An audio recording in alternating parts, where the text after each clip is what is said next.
देवादिदेव चरम तीर्थपति श्रवण भगवान महावीर स्वामी का ये शासन अविरत रूप से चल रहा है। परमात्मा के वचनों को चातुर्मास या शेष काल के अंदर महात्मा प्रवचन के दरमियान फरमाते हैं। अनेक विषय बताए गए शास्त्रों के अंदर, जैसे दृष्टिवाद वगैरह अंग सूत्रों को देखकर अभी तो वो मौजूद है ही नहीं अपने पास। दुनिया भर के तमाम पदार्थ उसके अंदर आ जाते, कोई भी ऐसा पदार्थ बाकी नहीं है जो दृष्टिवाद के अंदर नहीं बताया गया। ये 12वां अंग सूत्र दृष्टिवाद। उसके पहले 11 अंग सूत्र, आचार अंग, स्वेदंग, ठम्मा जो भी है, उसके अंदर ये तीसरा अंग सूत्र यानी कि स्थानांग सूत्र, स्थानों की बात बताई यहाँ पर संख्या के माध्यम से। दो ग्रंथ के, कल मैंने बताया था कि दो ग्रंथों के अंदर, दो आगम के अंदर संख्या के माध्यम से पदार्थ का निरूपण किया गया है। यहाँ पर 3 पदार्थ की बात चल रही है। कल 3 पदार्थ की बात के कुछ पॉइंट मैंने बताया। 4 पदार्थ के अंदर 4 प्रकार के दुर्ध्यान बताइए, 4 प्रकार के ध्यान बताइए। कितने ध्यान? 4 प्रकार के होते हैं। कौन से होते पता है? 4 ध्यान कौन से? अतिचार किया होगा तो उसके अंदर आता है। हाँ, ध्यान ज्ञान की बात नहीं कर रहा हूं। अतिचार के अंदर आते चारों ध्यान की बात। धर्म ध्यान, शुक्ल ध्यान, ध्यान ही, अर्थ ध्यान, रौद्र ध्यान, ध्यान। बराबर। 2 प्रकार की जो ध्यान है वो अशुभ ध्यान है, 2 प्रकार के ध्यान है वो शुभ ध्यान है। यहाँ पर सबसे पहले अर्थ ध्यान की बात करते हैं। अर्थ ध्यान करने वाला व्यक्ति तीरंच गति का मेहमान होता है अगले भाव के अंदर। ऐसे जिस प्रकार के स्थानांग सूत्र के अंदर अनेक शास्त्रों के अंदर 4 ध्यानों की बात बताई गई है। एक आगम ऐसा भी है जो मात्र ध्यान के ऊपर ही, दुर्ध्यान के ऊपर ही है। आतुर प्रत्याख्यान नाम का जो उपांग सूत्र है उसके अंदर 63 प्रकार के दुर्ध्यान बताए। कितने? जीव पूरे दिन में कितने प्रकार से दुर्ध्यान कर सकता है। अर्थ ध्यान, सब क्या है? अर्थ ध्यान है। अर्थ और रोध ध्यान के अंदर ही आता है वो। हर प्रकार से हमारे जीवन के अंदर कोई भी अशुभ चिंतन किया हमने, अपेक्षा वाला चिंतन किया, सब दुर्ध्यान के अंदर आता है, सब अर्थ ध्यान के अंदर आता है। ज्यादा करके तीरंच गति का बंद कराने वाला कौन सा? 4 प्रकार के अर्थ ध्यान की यहाँ पर बात बताई। सबसे पहला अर्थ ध्यान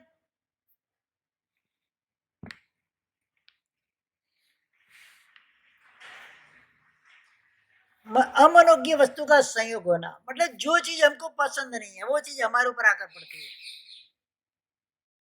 ऐसा हर बार होता है ना, जो पसंद नहीं होता है वही सामने वाला करता है। वो अमनोज्ञ अर्थ, मतलब मेरी जो इच्छा नहीं हुई थी, मेरी जो चाहना नहीं है वही मेरे साथ होता है। हर बार हर व्यक्ति के जीवन का एक ही प्रश्न होता है, मेरे साथ ही ऐसा क्यों होता है? होता है कि नहीं होता है? पूरे दिन में हम एक बार तो उस चीज का चिंतन करते ही करते कि मेरे साथ ही ऐसा क्यों होता है। खाली आपके साथ होता है ऐसा नहीं है, संसार के हर प्राणी के साथ ऐसा होता है। जो भी संसार के अंदर घूमता है, यावत जो भी संसार के अंदर संसारी अवस्था के अंदर है, श्रमण धर्म अशुद्ध रूप से जिन्होंने स्वीकार नहीं किया है, हर व्यक्ति के मन में प्रश्न तो हर रोज रहेगा, मेरे साथ ही ऐसा क्यों? मैंने तो किसी का कुछ बिगाड़ा नहीं। भले ही अभी इस भव के अंदर नहीं बिगाड़ा है, बाकी अनंत भव हमारे गए। कितने गए?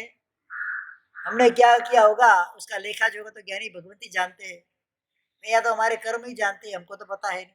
हमको तो इस भव का ही, इस भव के अंदर भी 100, जैसे हमारी 50 साल की उम्र, 40 साल पहले हमने क्या किया था हमको याद नहीं है। याद है? 5 साल के थे तब क्या किया था, 10 साल के तब क्या किया था, 50 साल के हुए अब 15 साल के थे तब क्या किया था हमको याद है। किसके साथ हमने वेर भाव किया था, किसके साथ हमने छल कपट किया था, किसको हमने दुख दिया था, हमको याद है कुछ? हाँ, हमको किसने दुख दिया वो याद है, लेकिन हमने किसको दुख दिया वो याद है? क्यों याद नहीं है भाई? तो उसका परिणाम तो भुगतना ही पड़ेगा। जिस चीज को हम चाहते नहीं वही हमेशा सामने आके टकराती है, चाहे तिरंच हो, चाहे मनुष्य हो, चाहे देव हो, चाहे नारकी, चारों गति के अंदर ये चीज है। आर्त ध्यान चारों गति के अंदर, ऐसा नहीं कि मनुष्य गति में आर्त ध्यान है, चारों गति के अंदर आर्त ध्यान तो रहेगा ही रहेगा। जब तक आत्मा धर्म को प्राप्त नहीं करती है, धर्म के मर्म को नहीं समझती है, धर्म की साधना को नहीं समझती है, तब तक उसके जीवन के अंदर आर्त ध्यान रहेगा ही रहेगा। एक बार धर्म के मार्ग में आ जाता है, शमित्व के मार्ग में आ जाता है, फिर वो जीव आर्त ध्यान नहीं करता है।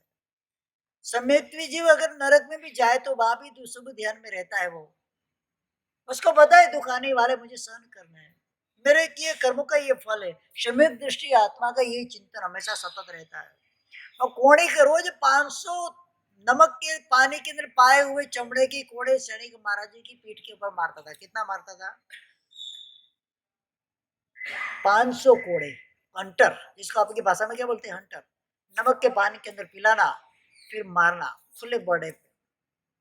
कितने मारने? रोज के 500। सगे बाप को।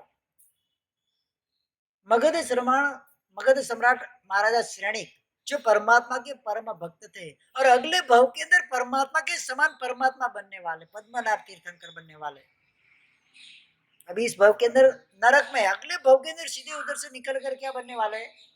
84,000 साल के बाद वो तीर्थंकर पणे को प्राप्त करने वाले। ऐसे जीव को अपने पूर्व के तीसरे भव के अंदर ही मरण के अंत समय तक 500 कोड़े का मार खाना पड़ा। समय दृष्टि थी, वो कोणिक काम नहीं कर रहे, मेरे कर्म काम कर रहे। कभी कोणिक को उन्होंने दोषित नहीं ठहराया। कोणिक को जब पता चला, उसके मन के अंदर आया, यार मैं गलत कर रहा हूं। मैंने मेरे बाप को, जिन्होंने जब मैं बचपन में छोटा था, चिल्ला ने उसको बोला कोणिक को, तो जिसको तूने जेल में बंद किया है,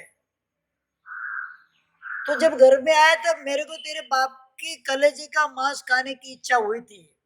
गर्भ में आया तब मुझे लगा ये दुष्ट जीव मेरे पेट में आया है, तो पैदा होते मैंने तेरे को कचरे के ढेर के अंदर मैंने डलवा दिया था। कहां पर? जो चील कौदे कौए तेरे को खा जाते नोच के। तेरे पापा को पता चला, वो तुरंत घर से भागे, महल में से भागे, तेरे को उठा के लेके आया। तब तक एक मुर्गे ने तुरी उंगली है ना, उंगली को चौथ से थोड़ा खरोच लिया था, उसके अंदर से परु निकल रहा था। बिना कुछ सोचे समझे तेरे बाप ने वही उंगली उसके मुंह में डालकर, उंगली चूस कर तेरी उंगली को स्वस्थ किया था। वो तेरा बाप है और तू उसको कोड़ा मार रहा है। जब कोड़े को उस रियलिटी की पता चली, तब हाथ में बड़ा हथौड़ा लिया लोहे का, जेल को तोड़ने के लिए उधर जा रहा है, उसको मारने के लिए नहीं। क्या करने के लिए जा रहा है? अरे मैंने कितना बड़ा घोर जालिम अपराध कर दिया, जिस बाप ने मुझे जीवन दिया है उसको मैं मारने चला हूं। पूर्व का वैर था, इसके लिए हुआ था। जैसे उसको सामने आते देखता है, मेरे को उसको कोणिक को पितृ हत्या का पाप नहीं लगना चाहिए क्या? सैनिक को नहीं पता था, रोज कोड़ा मारता था, आज पूरा ही मार देगा क्या? तो बेटे को पुत्र पिता की हत्या का पाप नहीं लगे, तो सैनिक महाराजों ने अपनी अंगूठी के अंदर जो हीरा होता है, वो पॉइजन वाला हीरा होता है, हर राजा के पास ये रहता ही था, तुरंत हीरा चूस लिया और खत्म हो गया। सैनिक महाराजा ने जेल के अंदर सुसाइड कर लिया। शुभ ध्यान के अंदर थे। उस समय भी, मरण के समय भी भावना कैसी थी? मेरे बेटे के ऊपर कोई पितृ हत्या का कलंक नहीं लगना चाहिए, उससे पहले मैं मर जाता हूँ। वह कौन जेल तोड़कर आता, देखता है पिता को नाम नमस्ते हो गया। सम्यक दृष्टि थे, साई के सम्यक दर्शन के धनी कौन थे? कौन? सैनिक महाराजा। मरकर सीधे नरक के अंदर गए, क्यों? पाप तो बंधा था नरक गति का। हिरणी के पेट में, गर्भस्थ हिरणी के पेट में तीर मारकर, दो जीवों को मारकर अनुमोदना की थी। वहां पर ही उन्होंने नरक आयुष्य, नरक गति, नरकानुपुर भी बांध लिया था। अब नरक में जाना फिक्स हो गया उनका। उसके बाद अनाथि मुनि का संपर्क हुआ और वहां पर सैनिक महाराजा ने सम्यक दर्शन की प्राप्ति कर ली। आवाज नहीं करो। वहां पर सम्यक दर्शन की प्राप्त कर ली और मर के नरक में गए। 84,000 साल के आयुष्य का नरक उनका। पहली नरक के पहली प्रतर के अंदर अभी वो सैनिक महाराजा का जीव नरक के दुखों को सहन कर, लेकिन वो भी समता भाव से। आर्त ध्यान नहीं है वहां पर। सम्यक दृष्टि है मतलब अवधि ज्ञान है, उनको अवधि ज्ञान से पूर्व भव को उन्होंने देखा है। ये मेरे पूर्व भव में किए हुए कर्मों का परिपाक है। ये तो श्रवण भगवान महावीर मुझे मिले और मेरी आत्मा का कल्याण हुआ, वहां पर भी शुभ ध्यान है। इसीलिए तो परमात्मा को ये प्रार्थना की जाती है ना, परमात्मा भले ही मुझे कुछ मत दे, सम्यक दर्शन मुझे दे दे, ताकि कैसी भी विपरीत परिस्थिति आए मैं दुर्ध्यान के अंदर नहीं चला जाऊं, अशुभ ध्यान के अंदर नहीं चला जाऊं, वहां पर भी मुझे शुभ ध्यान का संयोग हुए, वहां पर भी मेरी आत्मा का कल्याण हुए। मिथ्या दृष्टि उस समय अगर सैनिक महाराजा मिथ्या दृष्टि होती तो क्या सोचते, कितना अर्थ ध्यान करते, पहली नरक के बदले सातवीं नरक में जाने योग्य कर्म दली इकट्ठे कर लेते। लेकिन ये समय दृष्टि जी दक्षाई क्षमिक दर्शन आने एक बार आने के बाद जो समय दर्शन कभी जाता नहीं आत्मा के अंदर से, उसका नाम है क्षाई समय दर्शन। एक बार प्रकट हो गया अभी तो है ही नहीं, उसका विच्छेद हो गया। एक बार प्रकट हो गया तो कहीं कभी भी जाने वाला, क्योंकि उसके बाद सीधा केवल ज्ञान होता है। सम्यक दर्शन अप्रतिपाती होता है। क्षय क्षम दर्शन कैसा होता है, जिसका कभी पात नहीं होता है, पतन नहीं होता है, वो जाता नहीं है अंतरात्मा में से, सीधा केवल ज्ञान होता है तब जाता है। वो भी क्षय क्षम दर्शन तो अनंत काल रहता ही है आत्मा के अंदर, जब सिद्ध अवस्था के अंदर चले जाते हैं वहां पर। इसी क्षणिक महाराजा अर्थ ध्यान के अंदर न पढ़कर शुभ ध्यान के अंदर उस अवस्था के अंदर भी गए, तीर्थंकर नाम कर्म को उपार्जन किया, तीर्थंकर बनेंगे। श्रवण भगवान महावीर स्वामी की डिट्टो डिट्टो, उनके जितना आयुष्य, उनके जितनी काया, उनके जितना उनका देह वर्ण भी वही का वही, वो 24वें भगवान हुए, पहले भगवान होंगे। उसी तिथि को जन्म होगा, उसी तिथि को च्यवन होगा, उसी तिथि को निर्वाण होगा, उसी तिथि को दीक्षा होगी, उसी तिथि को केवल ज्ञान की प्राप्ति भी उनको होगी। सेम टू सेम परमात्मा का पूरा बीज उन्होंने परमात्मा की भक्ति करते करते सैनिक महाराज ने अपने पूरे जीवन के अंदर नवकाशी का पचकाण भी नहीं किया, न एक सामयिक किया। क्या अविरति का तीव्र उदय था, एक सामयिक भी नहीं कर पाए और नवकाशी तक का छोटा पचकाण भी कभी अपने जीवन में नहीं कर पाए, तो तीर्थंकर नाम कर्म कैसे उपार्जन हो गया उनको। हमने कितनी बार नवकाशी की सूर्यकांत भाई, नवकाशी कितनी बार की अपने जीवन में? लगभग रोज। उन्होंने एक बार भी नहीं की। सामयिक कितने की हमने? लगभग रोज। उन्होंने एक भी सामयिक नहीं की। शिकार करते थे, शिकार के शौकीन थे सैनिक महाराजा, जंगल के अंदर जाके शिकार करते थे, अनेक युद्ध कर लिए, अनेक पापों का बवंडर इकट्ठा कर लिया, फिर भी तीर्थंकर नाम कर्म की उपासना कर ली। कैसे कर ली भाई, कैसे कर ली बताओ? जीवन में एक भी धर्म आराधना उन्होंने नहीं की, व्रत पचकाण एक भी उन्होंने किया नहीं है, फिर भी तीर्थंकर नाम कर्म की निकाचना की और क्षय क्षमिक दर्शन की प्राप्ति की। जो वर्ल्ड बेस्ट दो चीज होती है उनको तुरंत उसी भाव के अंदर मिल गई, जिस भाव के अंदर उन्होंने किसी भी प्रकार की धर्म आराधना नहीं की है। कैसे मिला भाई, कैसे मिला बोलो तो सही। भक्ति भागवती बीजम परमानंद संपदम उपाध्याय जी महाराजा, जिन्होंने 32 नाम के ग्रंथ के अंदर 34 के अंदर अंतिम श्लोक के अंदर बताया, परमात्मा की भक्ति एक ऐसी चीज है जो मोक्ष को सुख दे सकती है। देवलोक के देव के अंदर व्रत पचकाण नहीं होता है, नरक के जीवों के अंदर व्रत पचकाण नहीं होता है, तीरंज के जीव मात्र देश विधि तक जा सकते हैं, एक मनुष्य ऐसा है जो 14 गुणस्थान तक जा सकता है। अवीरति का तीव्र उदय होने पर भी तीर्थंकर नाम कर्म की निकाचना की, क्षय क्षमिक दर्शन की प्राप्ति किस चीज से माध्यम से? मात्र परमात्मा की भक्ति के माध्यम से। जहां जहां जिस दिशा में परमात्मा विचरण करते थे, उस दिशा के अंदर अपने महल में बैठकर रोज सोने के स्वस्तिक से परमात्मा की अर्चना करते थे। सोने के जवले, रोज नया सोने का जव बनाया जाता, जव यानी कि चावल, सोने के चावल, रोज नए 108 चावल या जितने भी होते थे, उसका स्वस्तिक बना के परमात्मा जिस दिशा के अंदर विचरण करते उस दिशा के अंदर परमात्मा का स्तवन चैत्य वंदना करते थे। शुद्ध रूप से परमात्मा की भक्ति, परमात्मा के वचन का स्वीकार, मात्र परमात्मा ने जो बोला वो करना, बस। आज्ञा आराधा विराधा च शिवाय च भवाय च। परमात्मा की आज्ञा की आराधना मोक्ष के लिए बन जाती है, परमात्मा की आज्ञा की विराधना संसार के लिए बन जाते, भव यानी कि संसार। कलिकाल श्रवणाचार्य हेमचंद्र श्री महाराज वितराग स्तोत्र के अंदर ये बात बताते हैं। जिनिश्वर परमात्मा की आज्ञा यानी कि आपका मोक्ष फिक्स है, परमात्मा की आज्ञा की विराधना यानी कि संसार का भ्रमण आपका फिक्स है। हम क्या कर रहे हैं हमको पता नहीं, कितनी आज्ञा के पालन के अंदर है परमात्मा। जैन धर्म के अंदर इतनी सारी फ्लेक्सिबिलिटी बताई, आप ये नहीं कर सकते वो करो, ये नहीं कर सकते वो से करो। अरे कुछ भी नहीं कर सको तो कम से कम परमात्मा की भक्ति करो, तो भी आपको मोक्ष मिल जाएगा। शास्त्रों की अवगाहना नहीं करनी, शास्त्र नहीं पढ़ने, सामायिक पोषण नहीं होता है, तप नहीं होता है, कुछ भी नहीं होता है मुझसे। 12 प्रकार के तप के अंदर एक भी प्रकार का मैं तप नहीं कर सकता हूँ। 5 काल के स्वाध्याय के 5 प्रकार के स्वाध्याय के अलावा इसके अंदर मैं एक भी प्रकार का स्वाध्याय नहीं कर सकता हूँ, कुछ भी नहीं कर सकता हूँ। परमात्मा की भक्ति तो कर सकता, बड़े जिनालय में भी नहीं जा सकता हूँ। जिस स्थान के अंदर बैठे उस स्थान से परमात्मा की भक्ति करो। बोलो इसमें क्या तकलीफ है आपको? शुद्ध भाव से परमात्मा तत्व की पहचान करो, उसको जानो, उसको पहचानो, उसकी भक्ति करो, बस वही काम करना। भक्ति भागवती बीजम परमानंद संपदम, परमानंद हरि की मोक्ष, मोक्ष का सुख देने के अंदर सक्षम है वो चीज।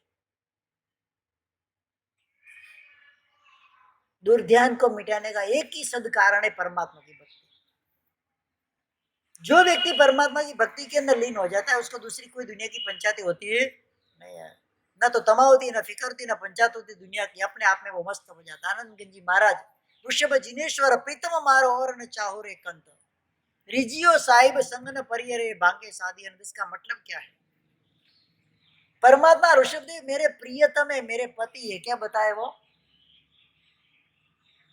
ऋषभ जिनेश्वर प्रीतम मारो अवर न चाहो रे कंत, दूसरा पति मेरे को भी चाहिए नहीं। रिजियो साहिब संग न परि, ये साहिब यानी कि परमात्मा जब रिझ जाएंगे, मेरे पे प्रसन्न हो जाएंगे तो मेरा संग नहीं छोड़ेंगे। कब तक? भांगे साधी अनंत, यानी कि साधी अनंत भांगा कहाँ लगता है पता है? सिद्ध शिला के ऊपर, जहां पर जाते तो आदि होगी यानी कि स्टार्टिंग हो गया, अंत जिसका नहीं है, इसके लिए अनंत है। वहां पर रहने के लिए अंत है, जाने के लिए स्टार्टिंग भले ही है कि कोई भी आत्मा पहली बार वहां जाएगा तो शादी हो जाएगी, शादी यानी स आदि, आदि यानी कि आरंभ के साथ वो गया हुआ है, अंत नहीं है वहां पर, अनंत। इस स्थान पर जाना है। आनंद जी महाराज बोलते हैं, रिजियो साहिब संग न परी अरे रे भांगे शादी।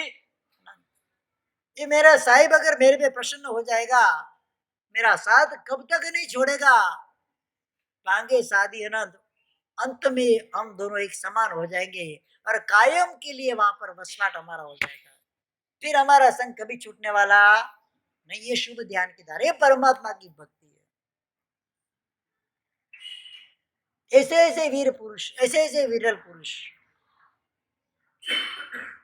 मैंने बताया पूज्य बात कलावंत सूर्य जी महाराजा परमात्मा की भक्ति के अंदर जब लीन हो जाते थे, कितने घंटे जाए पता है? पता भी नहीं चले कितने घंटे जाए, याद भी नहीं रहे कि मैं कब आया था मंदिर में। जब टाइम देखे तो 4 घंटे निकल जाते। आज भी ऐसे कई विरल महात्मा है, परमात्मा के सामने गए तो पता ही नहीं चलता उनको कितना समय गया, न भूख लगती है न प्यास लगती, बस मात्र परमात्मा। ये परमात्मा की भक्ति अनंत काल के जीवों के जो कर्म होते हैं, कर्म को मिटाने का काम करती है, शुद्ध क्षमिक दर्शन, क्षय क्षमिक दर्शन आदि की प्राप्ति कराती है, दूर ध्यान से दूर हटाती है।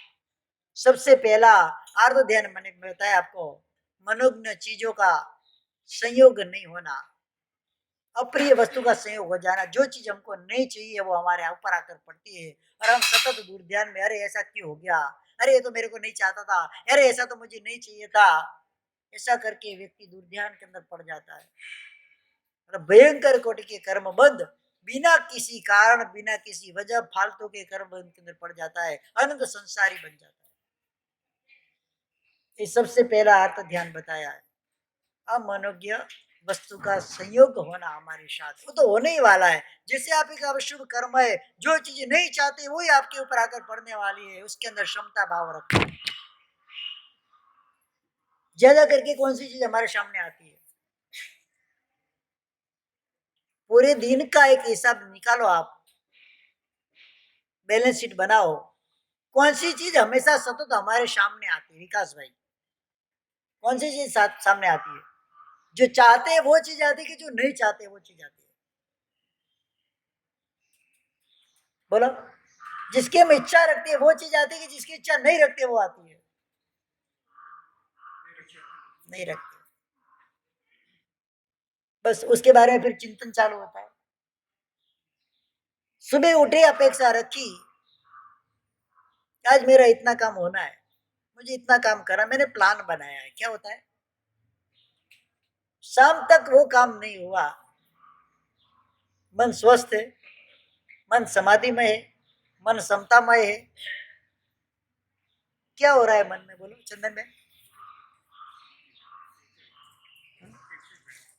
क्यों नहीं हुआ? मैंने सोचा वो क्यों नहीं हुआ, और जो नहीं सोचा वो क्यों हो गया? मैंने कभी सोचा नहीं था कि मेरा इस व्यक्ति के साथ झगड़ा हो जाएगा, और हो जाता है। मेरे प्लान में नहीं था वो, मेरे डेली प्लान में वो झगड़ा करना था नहीं, लेकिन वो हो गया। मेरे प्लान में नहीं था वो व्यक्ति आज मुझे मिले जिसे मैं चाहता नहीं और जो मेरे इष्ट नहीं है, वो व्यक्ति मेरे सामने आए, ऐसा मेरे प्लान में था नहीं। वे व्यक्ति सामने आ गए, 1 बार 2 बार 3 बार 5 बार पूरे दिन में सामने आ गई। अब क्या होगा? हम गुणसेन बनेंगे कि अग्नि शर्मा बनेंगे उस समय? क्या बनेंगे बताओ तो सही। बार बार तेरे को बोलो मेरे सामने मत आ, क्यों सामने आ रहा है? लेकिन वो सामने आएगा ही, कि आपका उसका ऋणानुबंध इस प्रकार का है, उसको सामने आना ही आना है।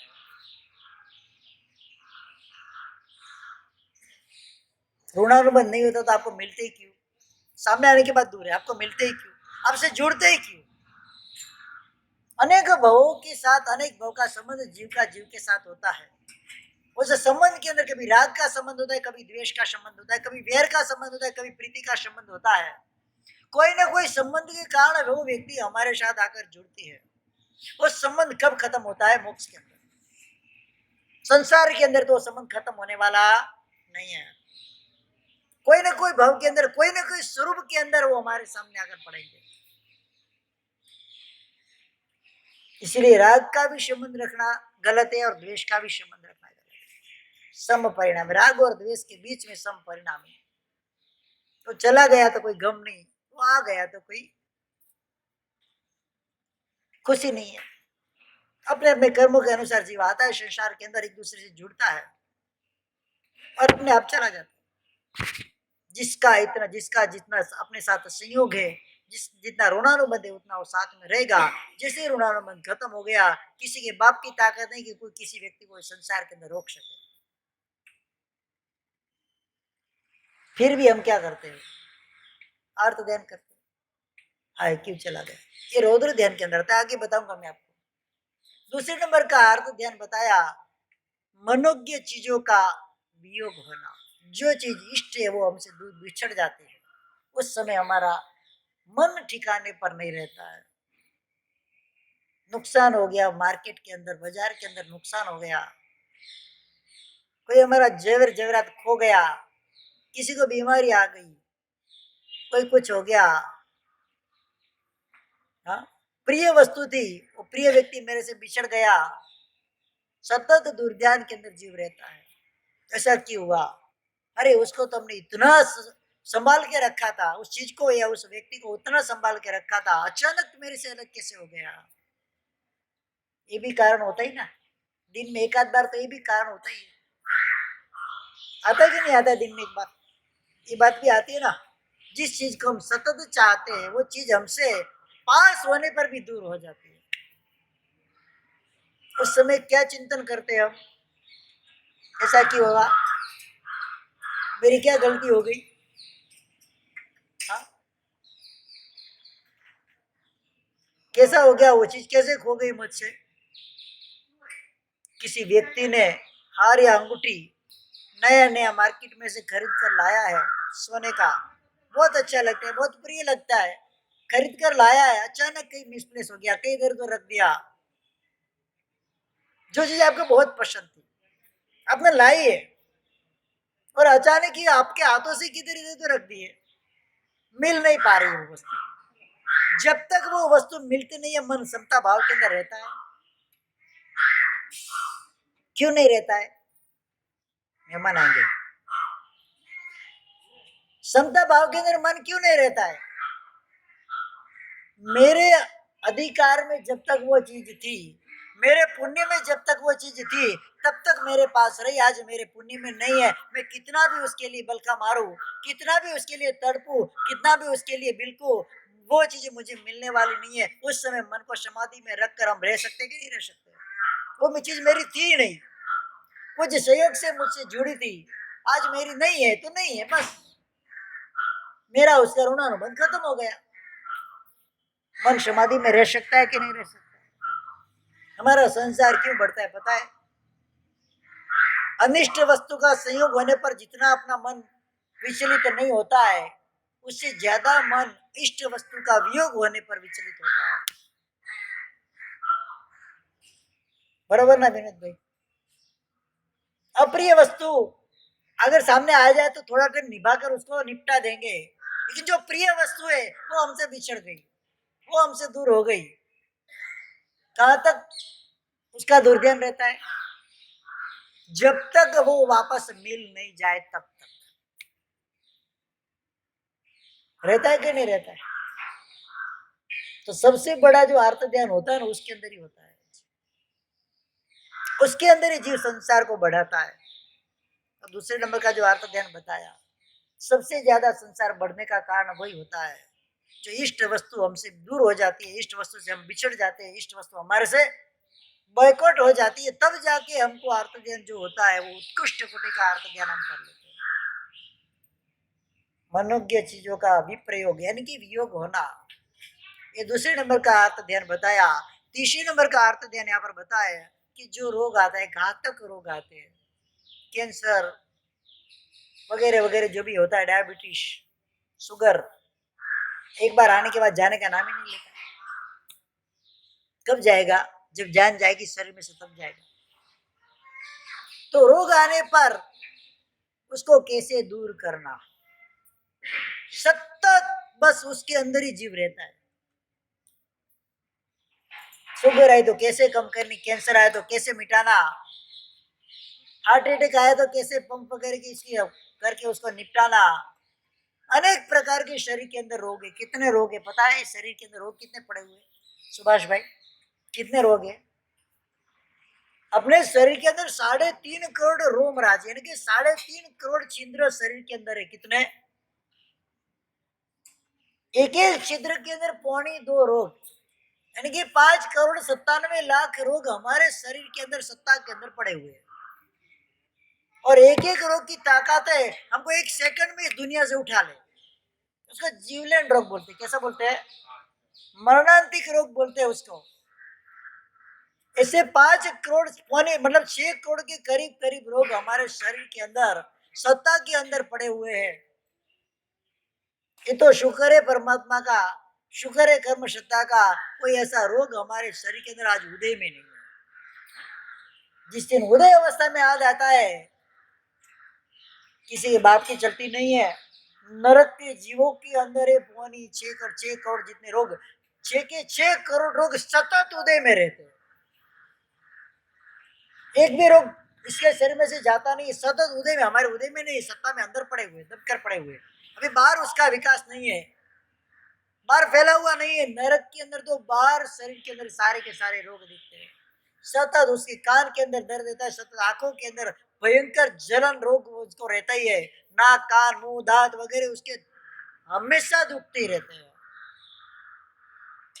कम से कम 20-25 डिग्री का बुखार तो कम से कम रहता है उनको।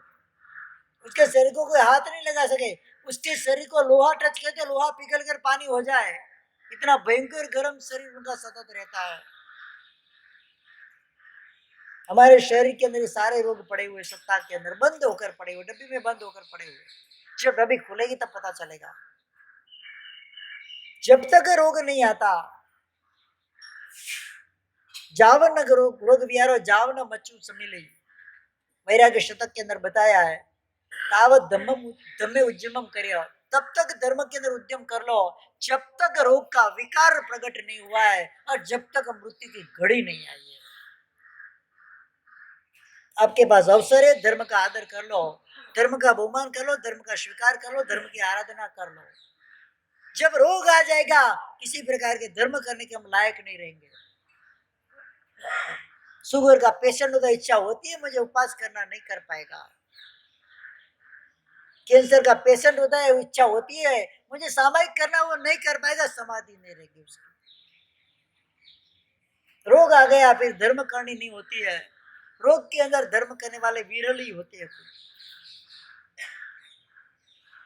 जब तक रोग आ जाता है, रोग को दूर करने की जो सतत चिंता रहती है, उसका नाम है तीसरा नंबर का अर्थ ध्यान। आतंक का विप्रयोग, क्या बोलते हैं उसका? आतंक यानी कि रोग। रोग का विप्रयोग कैसे करा, रोग को दूर कैसे करना, कैसे हटाना, कितने डॉक्टरों के पास जाना, चाहे कितने भी डॉक्टर के पास जा लो, जब तक आपका आशाता वेदनीय कर्म आत्मा में से हटा नहीं है, तब तक वो रोग हटने वाला नहीं, दबेगा सी। किसी भी विकार के माध्यम से, किसी भी दवाई के प्रभाव से रोग दबता जरूरी, रोग मिटता नहीं है। मिटता कब है? जब अशाता वेदनीय कर्म आत्मा में से दूर हो जाएगा, तो रोग मिट जाएगा, स्वस्थ, संपूर्ण स्वस्थ बन जाएंगे। जब तक वो रहेगा, तब तक कितना भी इलाज कर लो, वो रोग मिटने वाला नहीं है। हम रोग मिटाने के लिए जा रहे हैं, रोज के रोग के मूल कारण को मिटाने के लिए जा रहे हैं। उपदेशमाला ग्रंथ के अंदर धर्मदास गण ने बताया, पत्थरण हतो कीवो पत्थरम डक्कु मिच्छई मिगारी सरम पप्प सर उत्पत्ति विमक गई। मतलब क्या? जो कुत्ता होता है, कुत्ते को कोई पत्थर मारता है क्या, तो पत्थर को डसने जाता है, क्या करता है? कुत्ते का स्वभाव कैसा होता है? कोई उसको पत्थर मारता है तो पत्थर को डसने के लिए जाता है। शेर को कोई तीर मारता है तो शेर तीर की तरफ नहीं देखता, तीर कहां से है ना वो देखता है और उधर जंप मारता है। क्या मारता है?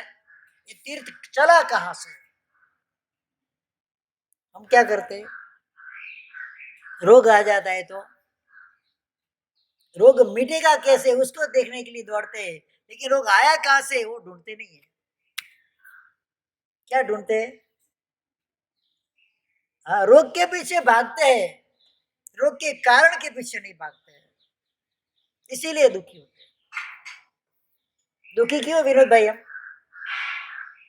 सर दुखने आया तो गोली ली, बुखार आया तो डॉक्टर के पास गए, बुखार क्यों आया उसके कारण को ढूंढो, सर के अंदर पीड़ा क्यों आई उसके कारण को ढूंढो और उसका इलाज करो, जड़ का इलाज करो।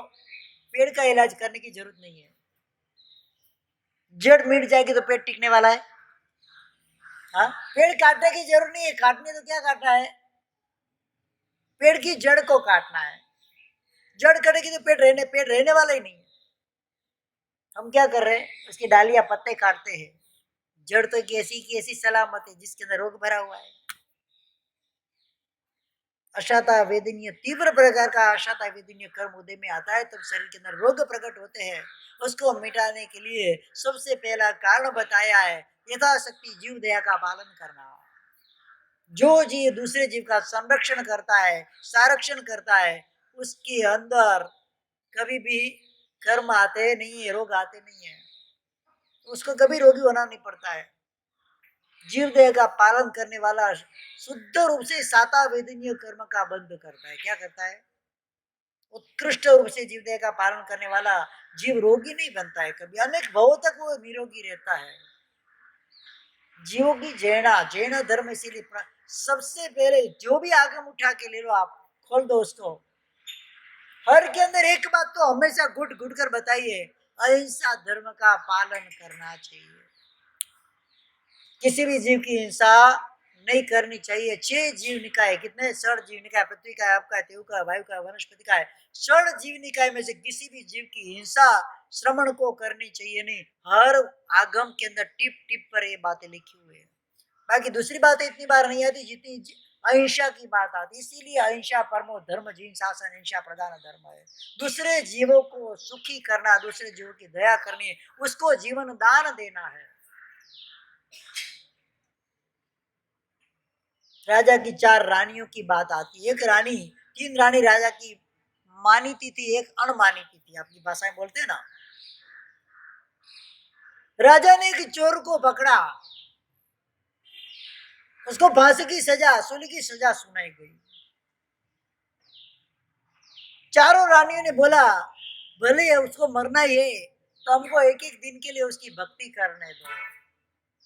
पहली रानी उसके महल के अंदर लेके गई, अच्छे अच्छे 32 पकवान 33 व्यंजन खिलाया पिलाया, मस्त सोने की पलंग के ऊपर मलमल की गद्दी के ऊपर उसको सुलाया, उसके ऊपर चामर वगैरह बींज रही है, नए नए कपड़े जरियम जामा वगैरह पहनाया, एकदम सुखी सुखी जैसा हो गया। फिर भी उसके मन के अंदर तो क्या है, 4 दिन के बाद तो अपना यहाँ से राम नाम सत्य हो जाने वाला है। उस सुख के अंदर उसको सुख का एहसास होता है क्या? उसके पीछे उस रानी ने 50,000 रुपया का खर्चा कर दिया। कितना? फिर भी वो सुख नहीं दे पाई। दूसरी रानी ने बोला पहली ने 50,000 का खर्चा किया है, मैं उससे ज्यादा उसको सुखी करूं क्या?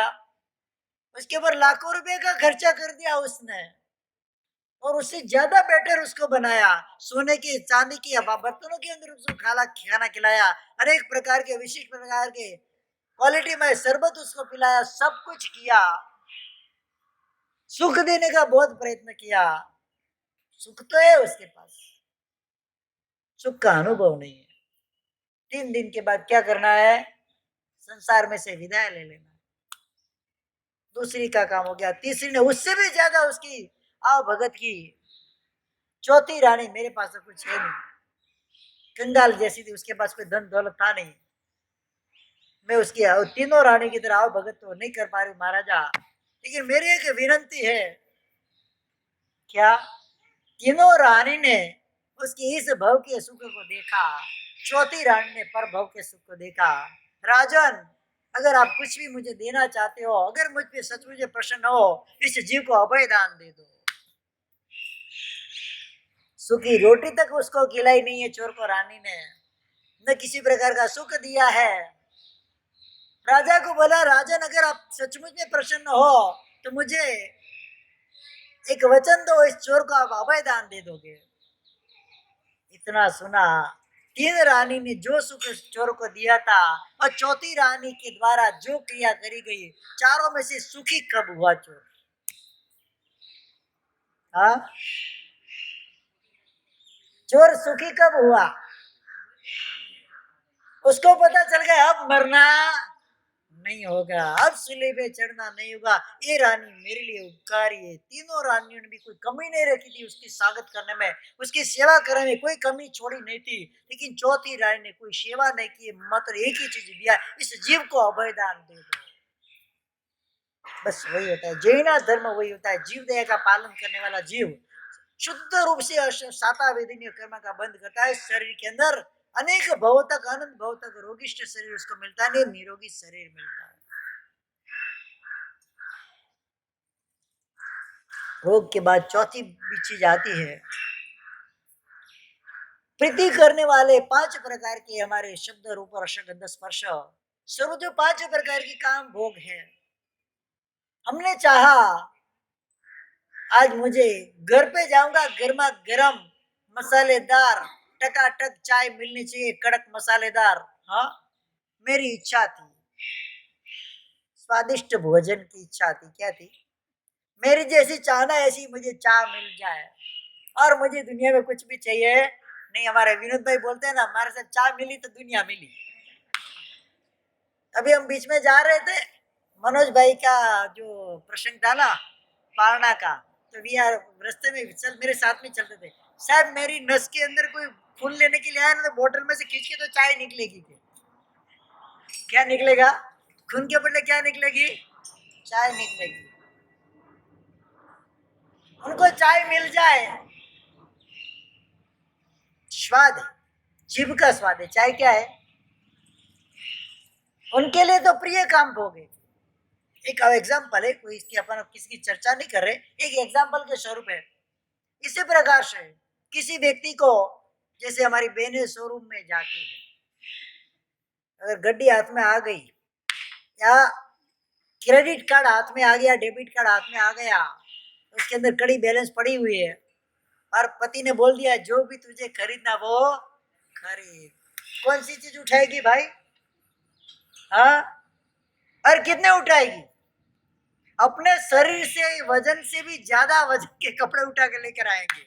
हाँ, मेरे शरीर पे कपड़े लगेंगे तो कैसा लगेगा, कितना स्मूथ लगेगा, स्पर्शनीय इंद्रिय का सुख है।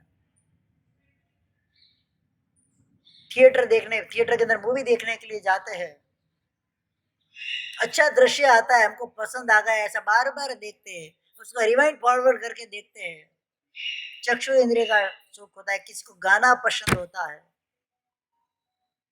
एक ही गाना बार बार सुनते हैं, बोर नहीं होते, होता है नहीं, सभी होता है कि नहीं होता है?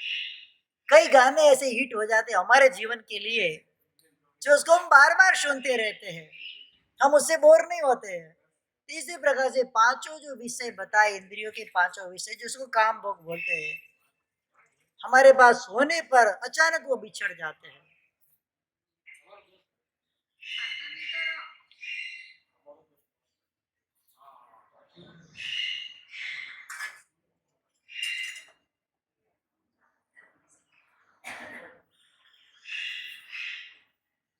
हमसे वो का जो हमारे जो सुख होते हैं हमसे बिछड़ जाते हैं, उस समय वो कब मिलेंगे वापस, उसकी जो हम सतत चिंता किया करते हैं। क्या करते हैं? करते कि नहीं करते? वो गाना कब चलेगा, वो फिल्म अब कब लगेगी, वो दृश्य अब कब देखने को मिलेगा, पेरिस कब जाऊंगा, एफिल टावर कब देखूंगा, हाँ स्टेच्यू ऑफ यूनिवर्सिटी वापस हैदराबाद जाकर कब देखूंगा। मन के अंदर ये सब घेलसाए रहती है, अहमदाबाद में शब्दकुलम कब देखूंगा, जो मुझे प्रिय वस्तु है, प्रिय दृश्य है, वापस मेरी नजर के अंदर कब आएगा, प्रिय भोग मुझे कब मिलेंगे, रसगुल्ला खाने की इच्छा है। हाँ, एक बार किसी के जीवन बार के अंदर गए, राजभोग बनाए केसर मस्त मलाई वाले, एक दो तीन नहीं 10-10 दबा दिए बराबर, सतत चिंता रहती यार, एक बार तो खा लिया सिंह केसरिया। हाँ, और सिंह केसरिया मुनि थे ना, रात को भटकते थे, रात को गोची के लिए, मन भ्रमित हो गया, मस्तिष्क मन का पारणा था। उस नगर के अंदर अगले दिन की सबके घर के अंदर सिंह केसरिया मोदक किसी ने बांटे थे, लाने बोलते हैं उसको, क्या बोलते हैं आपके इधर? खैरात बांटते जिसको बोलते हैं, बांटे हुए थे। तो किसी घर के अंदर घुसे जाते उन्हें सुगंध आई सिंह केसरिया लाडू की, आज तो सिंह केसरिया मिले तो ही पारणा करना है, नहीं तो नहीं करना है। मन के अंदर अभिग्रह कर लिया, क्या कर दिया मुनि ने? लेकिन कोई ऐसा लाभात्र कर्म का उदय, घरों घर जाते धर्म लाभ विनती नहीं करते सिंह केसरिया की, वापस आ जाते, भटकते भटकते शाम हो गई, मन भ्रमित हो गया, किसी भी घर में शिखर जी के घर पे आया, सिंह केसरिया, सिंह केसरिया, अब धर्मलाभ का शब्द भी गए, क्या होता है? सिंह केसरिया, रात को 12 बज गए, पात्रा लेके झोली लेके घूम रहे हैं वो, एक श्रावक के घर पे रात को 12 बजे दरवाजा खोला, सिंह केसरिया। महात्मा इस रात को गुजरी के लिए आए हुए, न कि कुछ भ्रमित हो गए, लेकिन कारण क्या बना? हाँ सुना, उनको याद आ गया, जब उन्होंने घर में एंट्री की तो क्या बोले थे वो, कोई अभिग्रहधारी महात्मा हो गए, भटकते हैं, सिंह केसरिया, बड़ा सिंह केसरी के ऊपर उनका मन चिपक गया है, जब तक वो नहीं मिलेगा वो घूमते रहेंगे। श्रावक भी शून्य था, कुछ भी नहीं बोला, घर के अंदर गया, पूरा थाल भर के सिंह केसरिया लड्डू लेकर आया, महात्मा के पात्र में भोरा दिया, अब मन शांत हो गया, ठिकाने आ गया, जो चीज मिल गई, इष्ट वस्तु जो चाहते थे वो चीज मिल गई उनको, मन ठिकाने आ गया, पात्रा भर के चलने वाले थे, पता नहीं कितने बजे। श्रावक ने बोला, साहब जी मते नंदा में पूरी मुठ का पचकान कितने बजे आएगा, कब आएगा, कितना टाइम है? पहले घड़ियाल नहीं थी, आकाश के अंदर देखकर पता चलता था कि पूरी मुठ का पचकान कब आएगा। तुरंत उन्होंने आकाश के बारे, ये तो मध्य रात्रि होगी, पूरी मटका है, और मैं मध्य रात्रि के अंदर गोचरी निकला हूं।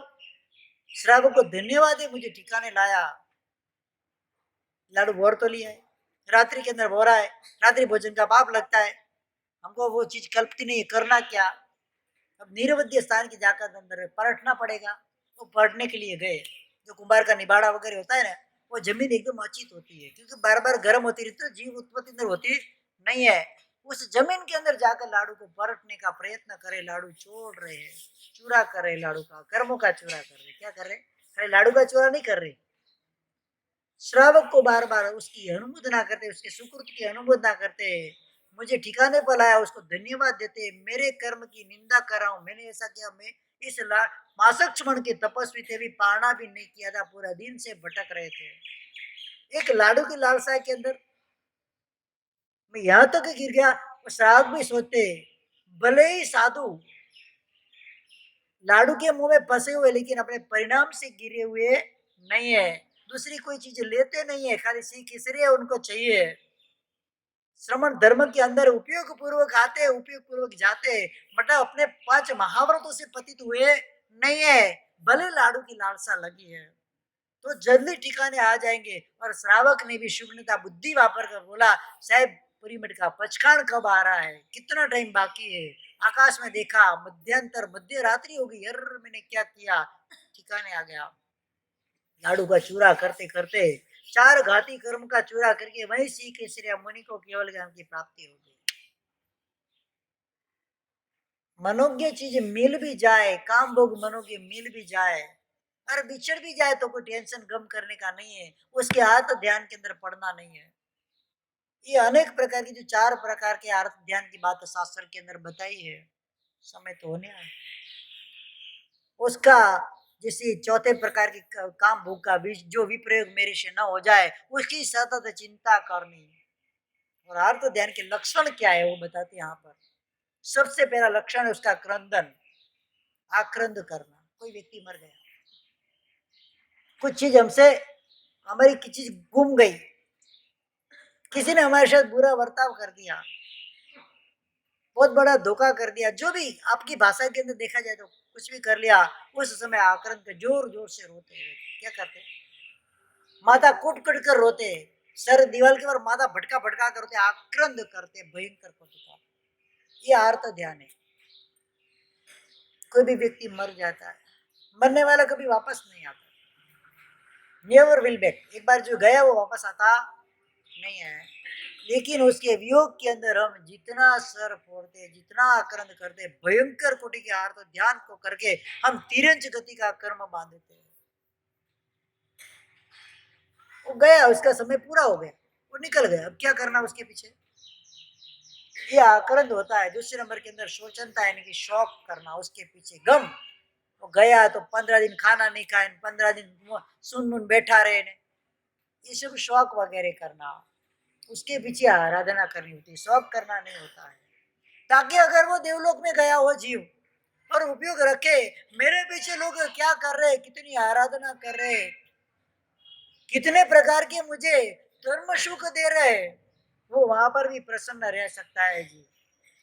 शौक नहीं करना है, मरण के उपरांत शौक करना होता नहीं है। कोई भी चीज गुम जाए, खो जाए, व्यक्ति खो जाए, गुम जाए व्यक्ति, उसका शौक नहीं करना है। जिसका संयोग था वो संयोग जितने समय था वहां तक रहा, संयोग मिट गया, वो व्यक्ति सामने रहने वाला नहीं, कितना भी ढूंढो मिलने वाला नहीं है, वस्तु भी ढूंढो तो मिलने वाली नहीं है। उसके बाद तीपन था, उसके पीछे आंसू बहाते,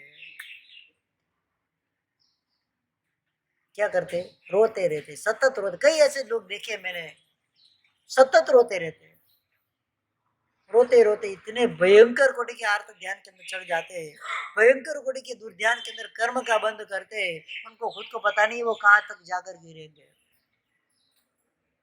और चौथे नंबर के अंदर आया परिवेदना, विलाप करना। कई कई ऐसे भी देखे मैंने, 20-20 साल हो गए उनके कोई इष्ट व्यक्ति का वियोग होने, 20 साल के बाद भी याद कराओ तो रोते। रोने का क्या फायदा उससे, उसके लिए कोई ना कोई आराधना करो, उसके लिए कोई ना कोई विशेष ऐसा क्रिया करो। ताकि उसकी आत्मा को शांति अर्पित हो। अगर वो देवलोक के अंदर गया तो ही उपयोग रख सकेगा, नरक में गया तो उपयोग तो रखेगा, लेकिन उसको उसका लाभ मिलने वाला नहीं है। मात्र इतना सोचेगा उन्होंने मेरे लिए इतना किया है, तिरंज और मनुष्य गति में गया तो कोई उपयोग है नहीं, वहां तो पता भी नहीं चलेगा कि कौन क्या कर रहा है मेरे लिए। अगर देवलोक में गया वो जीव अगर अच्छा से उपयोग रखे तो वो भी अंतरात्मा से तृप्त हो जाए, वहां पर भी धर्म आराधना में लग जाए। अगर मिथ्या दृष्टि हो तो सम्यक दर्शन की प्राप्ति कर ले हमारी यहाँ की क्रिया के द्वारा। किसी ने मेरे को प्रश्न किया, हम किसी के लिए यहाँ पर आराधना करते उसका फल उसको मिलता है कि नहीं मिलता है? अगर उपयोग रखता है तो अवश्य मिलता है।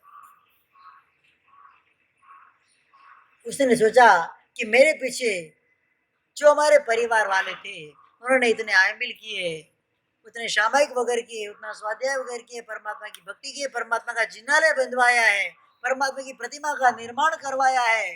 इस प्रकार से अनेक रूप से वो मेरे लिए आराधना कर रहे हैं, तो वहां पर वो प्रसन्न होता है, वो भी धर्म से जुड़ता है, परमात्मा की भक्ति वाला होता है, देवगुरु की भक्ति वाला होता है, सम्यक दर्शन की प्राप्ति करके अपने भव को सीमित कर देता है। वो नहीं कर सकता ऐसा भी नहीं है, मात्र क्या है जो भी स्थान में वो उसका वहां पर उपयोग जाना चाहिए तो उसको लाभ ही मिलता है। तो इस प्रकार से आज मैंने आत्म ध्यान के बारे में आपको बताया।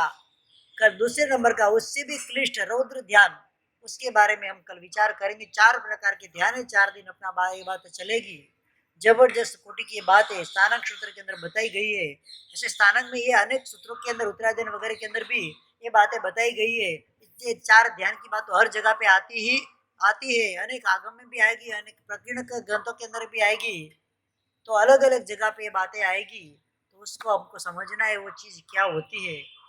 कई बार सुना है अर्थ ध्यान, धर्म ध्यान, शुक्ल ध्यान वगैरह हमने सुना हुआ है, लेकिन उसके बारे में डिटेल से हम जानेंगे तो पता चलेगा कि हम क्या कर रहे हैं, एज यूजल हमको करना क्या चाहिए और हम क्या कर रहे हैं। तो उस हिसाब से हमको आगे बढ़ना है। विशेष रूप से परमात्मा के आगे इच्छा में